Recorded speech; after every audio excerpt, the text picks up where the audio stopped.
Eh bien, salut tout le monde, vous êtes bien sur Street Society 300, on se retrouve aujourd'hui pour une nouvelle vidéo. Et aujourd'hui, comme je l'ai dit dans le cheat, c'est la vidéo analyse du pay-per-view Money in the Bank 2016 qui s'est tenu ce dimanche, je me rappelle plus de la date exacte, à Los Angeles, au Nevada. Donc, pour parler très rapidement du pré-show, parce que je n'ai même pas regardé les matchs, je sais que Golden True ont battu Breeze and Go, donc Tyler Breeze et Fandango, et les Lucha Dragons ont battu les Double Boys. Donc, je sais pas pourquoi ces matchs ont été ajoutés à la dernière minute. Peut-être pour mettre Corbin Cruz dans la carte principale. Voilà, ça, ces matchs, j'avais pas pu les pronostiquer. De toute façon, on s'en fout et on va rentrer sans plus attendre dans le vif du sujet avec le premier match, donc qui était le Fatal 4-Way pour les titres par équipe qui opposait donc les champions, le New Day, donc Kofi Kingston et Biggie représentaient le New Day, face au club, donc Carl Anderson et Doug Gallows, face au Vote Violence, Eden English et Simon Gotch, au Soft, enfin je sais pas si c'est vraiment ça leur nom, enfin bref, Soft, donc Enzo Amore et Big Cass. Donc, qu'est-ce que je peux dire du match? Le match a été très bon. Dans son ensemble, on a vu des belles choses, mais par contre, la fin, elle était bizarre quand même. J'ai rien compris à la fin, franchement. Il y a juste un truc qui m'a juste choqué, c'est quand Biggie s'apprête à faire son finisher avec Kofi Kingston. Et il y a Carl Anderson qui regarde, non, Doc Gallows qui regarde, comme ça, en mode, ouais, vas-y, fais ta prise, c'est cool, on va perdre. Non, mais franchement, c'était bizarre cette fin. Vraiment, j'ai rien compris. Mais sinon, ouais, dans la globalité, on a vu pas mal de choses sympas. Les quatre équipes ont fait du bon boulot. Voilà, rien d'autre spécial à ajouter. Mais vraiment, cette fin, elle était bizarre. Il y avait des trucs bizarres dans ce match. Il y a des trucs que j'ai pas compris. Le match a duré 11 minutes, donc ce qui était une assez bonne durée. La soirée commence bien avec ce match, contrairement à ce qui va se passer ensuite. Donc ouais, donc j'ai mis 7,5 sur 10 tout simplement parce que, bah, je sais pas, il y avait des monstres, le match un peu bizarre, il y avait des trucs qui étaient mal faits, j'ai trouvé, voilà. Des botches, voilà, comme on dit. Donc voilà, 7,5 sur 10 pour ce match d'une durée de 11 minutes. Ensuite, deuxième match, Baron Corbin contre Dolph Ziggler. Le match a duré 12 minutes. Déjà, le match a duré 12 minutes. Qu'est-ce que vous voulez pas qu'on s'emmerde? Mais le match, il était pourri. Mais alors, vraiment d'une nullité, mais absolue. Le rythme était... Enfin, franchement, Baron Corbin, il est limité. Il peut rien faire, le type, quoi. Il peut rien faire. Le mec, il a rien proposé du tout. Ziggler, il fait partie de mes superstars préférés. Il a rien fait non plus dans ce match. Ce match était plat, franchement. On s'est emmerdé. Voilà, excusez-moi de le dire de cette manière, mais on s'est vraiment fait chier dans ce match. Voilà. Donc j'ai mis 5 sur 10, voilà, parce que c'était pas non plus catastrophique. Moi, des fois j'ai tendance à un petit peu en rajouter, mais c'est vrai que bon, dans l'ensemble ça passe. C'est vraiment bof bof, hein, très moyen. 5 sur 10, je suis généreux en mettant 5 sur 10, voilà. Donc surtout que le match a duré 12 minutes, et ça qui est quand même un peu choquant. Enfin bref, c'est pas grave. Troisième match de la soirée, le match qui sert à rien. Charlotte et Dana Brooke contre Becky Lynch et Paige. Non, Natalia. Oh putain, j'y suis pas, excusez-moi. Donc le match a duré 7 minutes. Voilà, c'était déjà un peu moins long. Heureusement qu'il n'a pas duré plus longtemps. Déjà le match n'avait pas vraiment d'intérêt, alors ils auraient pu au moins faire un effort que le match soit beau. Et franchement, comme le précédent match Baron Corbin contre Ziggler, c'était vraiment ennuyant à regarder. Ils ont rien proposé. Franchement, c'était encore pire ce match. Même s'il a duré moins longtemps, il n'avait pas d'intérêt. J'aurais vraiment préféré voir un Becky Lynch contre Charlotte, ça aurait été beaucoup mieux. Mais là, franchement, ils ont rien proposé. J'ai mis 4 sur 10 pour ce match qui a duré 7 minutes. Et là, je suis en train de me rendre compte que la vidéo dure pratiquement que dalle, tellement que j'ai rien à dire sur les matchs, tellement que c'est triste. Ensuite, quatrième match, Apollo Crew contre Sheamus. Encore un match vraiment catastrophique. Le match a duré... Non, catastrophique non, parce qu'il a été un petit peu mieux que les précédents. J'ai mis 6 sur 10, je vais le dire directement. Mais voilà, Apollo Crew a gagné normal avec un petit paquet. Ça, c'est vraiment dommage aussi. Il aurait pu gagner normal, clean, quoi. Parce qu'un petit paquet, c'est pas vraiment une victoire clean. Mais bon, voilà, voilà, Apollo Crew gagne le match dans sa globalité vraiment pourri. Sheamus qui domine tout le match en entier. Il y avait vraiment rien à voir dans ce match. Vraiment, vraiment très décevant ce pay-per-view. Enfin, j'ai pas encore fini de tout dire, mais voilà, surtout la fin, voilà, vous savez. Je suis un peu dégoûté, c'est pour ça que j'ai pas vraiment la motive. Mais voilà, donc victoire de Apollo Crews, c'était vraiment assez moyen, très moyen. J'ai mis 6 sur 10. Puis voilà, le match a duré 8 minutes. Prochain match, et là ça commence à aller un petit peu mieux. AJ Styles contre John Cena. Le match a duré 24 minutes.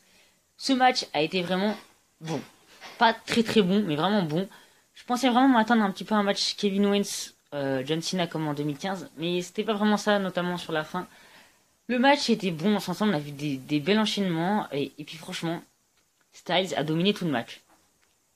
John Cena n'a rien pu faire. Franchement, John Cena n'a rien pu faire dans ce combat. En même temps, AJ Styles, il a vraiment énormément un panoplie de prises vraiment énorme, tandis que John Cena, bah, il a vraiment très très limité au niveau de son ring, donc c'est un petit peu normal que ça soit Styles qui ait pris plus l'avantage dans ce match. Mais oui, donc comme j'ai dit, le match vraiment très bon. On a vu très belle chose à part sur la fin qui m'a un peu déçu. Donc John Cena tente de porter un AA, enfin un attitude adjustment, sauf que Styles, bien sûr, met les pieds dans la gueule à l'arbitre. Donc l'arbitre est sonné, et là qui arrive, Karl Anderson et Doug Gallows pour porter leur prise de finition sur John Cena. Et ensuite, donc l'arbitre était KO. Le club en a profité pour mettre Styles sur Cena. 1, 2, 3, victoire de Styles. J'étais content parce que de toute façon j'étais pour Styles. Et quand je suis pour quelqu'un, peu importe la manière dont il gagne, tant qu'il gagne, je suis content. Voilà, moi je suis comme ça, sans pression, pas de problème. Donc voilà, pour ce match, j'ai mis 8 sur 10. J'aurais pu mettre plus, mais la fin m'a quand même déçu. Voilà, donc ensuite, 6ème match, c'était le ladder match. Alors je vais essayer de dire tous les participants parce que je les ai pas vraiment en tête. Là, Dean Ambrose contre Kevin Owens, contre Sami Zayn, contre Alberto Del Rio. Qu'est-ce qui manque? Enfin bref, voilà, le ladder match, vous m'avez compris. Qu'est-ce que je peux dire du match? Alors le match a été bon, mais alors comparé aux autres éditions de Money in the Bank, je l'ai trouvé décevant celui-là. Il était bon, il n'y a pas de souci, mais je trouve qu'il y a des moments, c'était déjà le début était assez long, il n'y avait pas vraiment d'échelle dès le début. Je trouve que les échelles n'ont pas été assez utilisées, à part on a vraiment une construction, à un bout d'un moment là c'était vraiment sympa. Mais ouais, mais sinon le match il m'a vraiment... Bah il m'a pas énormément déçu, mais j'étais un peu... Bof, voilà, j'ai pas tant kiffé que ça, ce ladder match. Il a été long quand même, il a duré 21 minutes. Je crois que l'année dernière, il avait duré moins de temps, si je me rappelle. Enfin, non, je me rappelle plus vraiment. Enfin, bon, on s'en fout. Le match a duré 20... Oui, donc comme j'ai dit, le match a duré 21 minutes, ce qui est quand même assez long pour un match. Et j'ai mis la note de 8 sur 10. Donc, Dean Ambrose a gagné la mallette. Voilà, on connaît la fin après. Donc voilà, 8 sur 10 pour ce match. Ensuite, 7ème match, et encore un match qui sert à rien. Rusev contre Titus O'Neil pour le titre des États-Unis. Ouais, le match vraiment lent. Il commence à l'extérieur du ring. Titus O'Neil qui se fait littéralement détruire par Rusev devant ses enfants. Ça m'a fait un peu de peine pour Titus O'Neil, mais bon, j'ai envie de dire c'est la vie. Puis voilà, Titus O'Neil il a quasiment rien pu faire dans le match. Il s'est fait littéralement démolir quasiment par Rusev. Rusev qui termine avec une accolade. En fait, j'ai l'impression qu'il avait raison, Mathéo, dans notre vidéo Last Wrestling Month, que vous pouvez aller voir sur WWE Universe France. Il avait grave raison, en fait, ce match c'était vraiment une punition par Titus O'Neil, le mec qui s'est fait humilier devant ses enfants. Comment vous voulez l'humilier encore plus que ça? C'était une punition en fait, voilà c'est tout. C'était pas un push, c'était une punition. J'ai mis 5,5 sur 10 parce que le match il a duré 1 minute, je crois que je l'ai déjà dit. 8 minutes, pardon, ça articule pas des fois. J'ai mis 5,5 sur 10 parce que bon bah c'était pas grand chose mais c'était quand même mieux que le match des Divas ou encore Corbin contre Ziggler. Voilà donc RIP Titus O'Neil, je pense qu'on est pas près de le revoir. Donc ensuite le main event. Alors Seth Rollins contre Roman Reigns pour le titre de champion du monde poids lourd de la WWE. Et voilà, le match a duré 26 minutes et enfin quelqu'un a battu. Je le savais, hein, je l'avais dit dans ma vidéo précédente. Rollins allait gagner. Qu'est-ce qu'il a fait? Il a battu Roman Reigns. Donc on va revenir sur le match. Pardon. Excusez-moi. Donc le match en lui-même, il est bon. Franchement, encore un match qui prouve que Roman Reigns est très limité in ring. Il a encore moins proposé de choses qu'à Payback et Extreme Rules. C'est Roman Reigns, c'est vraiment fait chier. Et Rollins catch toujours aussi bien. Il a fait des prises. Ouah, j'adore son genre sa superplex du haut de la 3ème corde quand il enchaîne avec une autre souplesse. Mais cette prise, elle tue tout. Il a tenté de reporter. Il a quand même reporté une power bomb malgré qu'il soit blessé il y a 6 mois auparavant là-dessus. Il s'en fout. Il a refait une power bomb. Vraiment, il a fait un match parfait et ça a payé à la fin. Oh, le pedigree qu'il a fait, il était vraiment stylé. Genre quand Roman Reigns se lance pour un spear et là, boum, pedigree, il le relève, pedigree. 1, 2, 3, Seth Rollins, nouveau champion, mesdames et messieurs. Mais qu'est-ce qui se passe? Il a à peine le temps de célébrer que Dean Ambrose arrive avec sa mallette et il l'encaisse. Voilà, il porte un Tornadis, le match dure 9 secondes. 1, 2, 3. Dean Ambrose, nouveau champion. Franchement, c'était pas prévisible, honnêtement, j'avais du mal à voir ça. Je pensais que Dean Ambrose allait gagner, ça j'en étais quasiment persuadé. Mais qu'il encaisse directement, non, franchement, j'y croyais pas et ça me fait un peu chier. Parce que, bon, voilà. Désolé pour le gros mot, hein. Ma maman me dit souvent de pas dire de gros mots dans les vidéos. Parce que oui, ma maman, elle regarde les vidéos. Mais voilà, franchement, cette fin m'a pas chamboulé, parce que c'est que du catch, il y a un moment aussi, c'est ma passion. Mais bon, ouais, je vais pas me mettre à chialer pour ça, mais moi, ça fait un peu chier. Mais pour moi, quand même, Rollins a battu Roman Reigns. Et ça fait plaisir. Voilà, c'est ça qu'il faut retenir en Money in the Bank pour tous ceux qui n'aiment pas Roman Reigns ni Dean Ambrose. Mais attention, je préfère quand même Dean Ambrose champion que Roman Reigns, ça y a pas de problème. Mais bon, voilà.